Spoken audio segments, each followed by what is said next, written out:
Kembali bersama kami dalam Selamat Pagi Malaysia. Banyak perbincangan kita pada hari ini bertumpu kepada isu keselamatan makanan dan juga kesinambungan bekalan dan sebagainya. Namun kali ini kita akan bawakan perbincangan dari aspek pemasaran dan bagaimana ia dapat membantu untuk mengurangkan harga di pasaran, terutama sekali melalui promosi-promosi dan tawaran-tawaran seperti mana yang kita dengar tadi dalam temu bual sebelum ini, iaitu di Jelajah Aspirasi Keluarga Malaysia nanti. Dan pagi ini bersama kami dari Lembaga Pemasaran Pertanian Persekutuan Fama. Terima kasih yang berusaha Encik Abdul Rashid Bahari yang merupakan Timbalan Ketua Pengarah Operasi.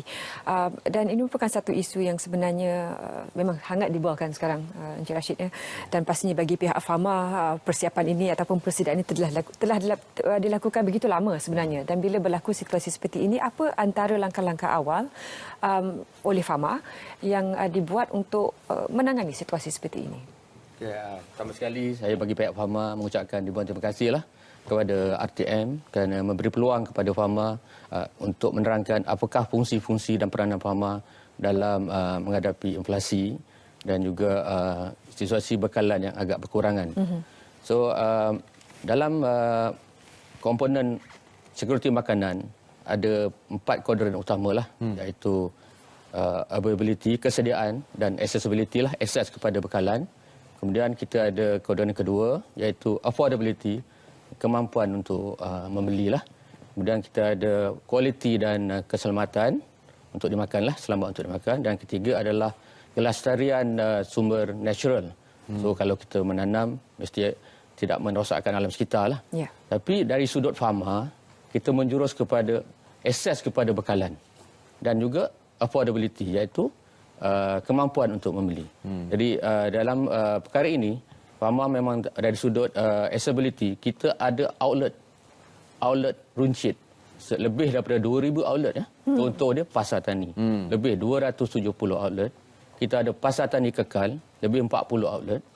Dan ada nama-nama branding lain lah. Bersama dengan usahawan, kita ada Agrobazar Kedai Rakyat, Agrobazar Rakyat. So lebih kurang ada 2,000 outlet. Di samping itu yang outlet tetap. Ada premis. Tapi yang tak ada premis, kita panggil program lah. Program contohnya kita buat jualan terus daripada ladang. Sekarang dinamakan tambah dengan keluarga Malaysia. Jadi kita ada 2 kaedah lah. Yang bersama di outlet tetap dan di outlet tidak tetap. Ataupun cara berkala. Jadi kita lebih fokus kepada akses kepada bekalan. Saya bagi lagi contoh, masa kita menghadapi PKP yang lalu, pada tahun 2020, masa pasar-pasar ditutup, masa pasar raya pun ditutup, tidak dibenarkan buka. Jadi Fama telah membuat satu inisiatif lah. Kita membuka satu program dipanggil jualan pasar segar. Kita ada buat. So dari situ petani boleh menjual dan kawasan sekitar pengguna pun boleh mendapat bekalan. Jadi kita fokus kepada akses kepada bekalan lah. Itu yang kita utamakan bawah sini. Sudah pasti semua saluran-saluran bekalan yang kita senaraikan tadi ada mempunyai kos yang tersendiri. Jadi bagaimana untuk Fama mainkan peranan dalam mengurangkan kos kepada rakyat, sedangkan sudah pun ada kos-kos tetap yang perlu ditanggung? Oh, okey. Dari pendekatan Fama, kita lebih menjurus kepada bagaimana kita nak mengurangkan lapisan pasaran. Itu, mana lapisan pasaran itu akan ada kos. Saya bagi contoh, daripada Cameron Highlands turun ke KL, contoh, kepada pengguna di KL. Cameron Highlands, dia akan melantik, petani akan kena melalui pengumpul ataupun transporter, pengangkut. Kemudian, dia akan hantar ke pasar burung di KL. Satu dah berapa layer tu? Dah 2 layer. Kemudian katakan untuk dihantar ke Muar, dia ada satu lagi pasar lagi. Baru sampai kepada peruncit. So the layer banyak. So kalau Fama mengenai program-program Fama tadi, kita dah mengulangkan layer tersebut. Jadi terus contoh pasar tani. Petani itu sendiri menjual kepada pengguna. Jadi dengan kaedah ini, kita dapat mengurangkan margin yang diambil oleh orang-orang tengah tersebut. Jadi kita bukan berlawan dengan orang tengah, tapi kita memberi satu laluan baru kepada petani untuk memasarkan. Jadi kita berpandangan dengan kaedah ini, kita dapat mengurangkan kos dan seterusnya memberi harga yang lebih mudah sabah kepada pengguna. Dan kalau dilihat inisiatif baru-baru ini, jihad memerangi orang Tengah ni, bagaimana sebenarnya boleh diberikan pemahaman yang lebih jelas kepada masyarakat? Sebab kita tahu mereka ni sebenarnya penting untuk saluran pengedaran makanan tersebut. Tapi bagaimana ini dapat diselaraskan lagi untuk memberi lebih manfaat kepada para petani yang mengeluarkan hasil tersebut? Program jihad, tema lah, saya boleh berkatakan tema jihad memerangi orang Tengah mungkin telah dimulakan oleh mantan Menteri Pertanian lah. Sekarang pun jadi berhormat pada Menteri kita lah. Okay. Bagi saya, kita mengakui peranan orang Tengah ada kepentingan sendiri untuk distribution, pengedaran. Agensi kerajaan seperti apa tak mampu mengedarkan 100%. Tapi kita memberi pilihan. Kita memberi pilihan kepada petani-petani bagaimana untuk mengedarkan produk mereka dengan mengurangkan lapisan. Itu yang konsep di sebalik program tersebut lah. Jadi kita bukan nak berseteru atau berlawan dengan orang Tengah. Kita tahu di mereka pun ada fungsi mereka lah. Memangnya. Seterusnya, bagaimana pula dengan kaedah-kaedah digital? Sebab kalau kita lihat kepada senarai tadi, semuanya adalah fizikal. Ada atau tidak kaedah saluran digital yang boleh digunakan untuk membantu mengurangkan lapisan tadi dan membawa bekalan terus kepada pengguna? Lupa saya nak maklumkan. Sebenarnya Farma ada dua, yang konvensional seperti biasalah, jual di pasar-pasar. Kita sebenarnya ada satu portal sendiri, kita panggil Agrobazar Online. Dan inilah yang kita gunakan untuk satu lagi saluran secara online, digital, kepada petani-petani untuk menjual terus. Kalau mereka tidak ingin membuka kedai, why don't mereka menjual terus melalui portal Agrobazar Online. Dan buat masa ini secara percuma saja mendaftar. Tiada hidden cost. Jadi gunakanlah peluang-peluang ini untuk petani-petani memasarkan secara online. Mana kita ada dua kaedah lah, konvensional dan online lah. Boleh jalan serentak. Ya, sebab rakyat Malaysia sebenarnya sangat menyokong perniagaan secara digital. Kalau diingatkan balik apa yang Encik Abdul Rashid sebutkan sebentar tadi, bila PKP dulu ramai yang mencari laman-laman digital untuk mendapatkan bekalan makanan, dan bila kita tahu produk di Cameron Highland banyak yang tak dapat, jadi ramai yang berebut untuk mendapatkan produk-produk tersebut. Dalam situasi ini, satu lagi aspek adalah jualan dari ladang keluarga Malaysia terus kepada pengguna. Konsep ini bagaimana pula dapat diatasi dari segi logistik kepada para petani ini? Sebab memanglah kalau kita nak mereka terus pergi dengan pelanggan, tapi mereka juga ada kekangan dari segi logistik, nak pergi ke lokasi dan sebagainya. Bagaimana ini dipermudahkan untuk mereka? Okey, konsep jualan terus dari ladang ini, kita bukan buat pada satu lokasi yang statik, macam pasar tani. Pasar tani kita dah tetapkan hari apa, lokasi mana, siapa yang berniaga, berapa ramai. Tapi untuk program jualan terus ladang, kita dalam skil yang lebih kecil dan pilihan produk yang agak terhad. Kita utama kepada produk keperluan asas, sayur, buahan, ikan dan ayam ataupun daging dan produk-produk runcit lah, keperluan rumah. Dan kita bekerjasama dengan agensi-agensi lain di bawah kementerian lah, seperti NAPAS, LPP, LKM dan Nikmat. So apa yang kita nak mengurangkan kos transport tadi logistik, kita bawa program itu berdekatan dengan kawasan mereka lah. Itu yang saya berpandangan boleh mengurangkan kos logistik tersebut lah. Dan tak mengambil masa yang lama lah untuk menjaga kesegaran produk mereka lah. Selain Farma, ada agensi-agensi lain juga memainkan peranan yang sama? Sebab setiap kali kita mendengar Yang Berhormat Menteri berucap, Yang Berhormat akan sentiasa sebutkan tentang mengurangkan kos orang Tengah. Jadi itu adalah sebagai dasar kementerian. Jadi selain daripada Farma, adakah atau tidak agensi-agensi kerajaan lain yang memainkan fungsi yang sama? Mungkin saya akan lihat dari skop Kementerian Pertanian. Kita sebenarnya bekerjasama rapat dengan agensi pengeluar, terutama sekali untuk tiga komoditi utama, iaitu tanaman. Kita bersama dengan Jabatan Pertanian. Kemudian kita bekerjasama dengan LPP ataupun PPK. Mereka ada pertubuhan peladang. Dan kita juga bekerjasama dengan LKAM di bawah Nikmat, Persatuan Nelayan Kawasan.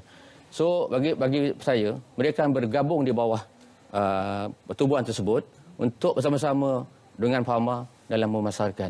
Jadi bagi saya, koordinasi di antara saya bercakap dari segi kementerian, memang ada. Kita akan bekerjasama. Even dalam jualan terus diladang, kita menjemput mereka bersama-sama kita. Durian pun tidak terkecuali. Itu ada kekuatan Fama lah. Ada juga yang tanya Encik Rashid, apakah ada perbezaan di antara jualan terus dari ladang keluarga Malaysia dan juga pasar tani kerana kedua-duanya menggunakan kanopi yang sama? Okey, seperti saya maklumkan sedikit tadi saya tersentuh ya. Kalau pasar tani, kita pada lokasi yang tetap, masa yang telah ditentukan dan lebih besar. Mungkin sampai 100 kanopi. Tapi untuk jualan terus dari ladang, kebanyakan kita buat dalam sekali ataupun sebulan sekali di lokasi yang tak tetap. Kita boleh pilih daripada kawasan perumahan, kita boleh pergi supermarket, kita bersama dengan pihak supermarket, ataupun kita pergi pejabat-pejabat kerajaan.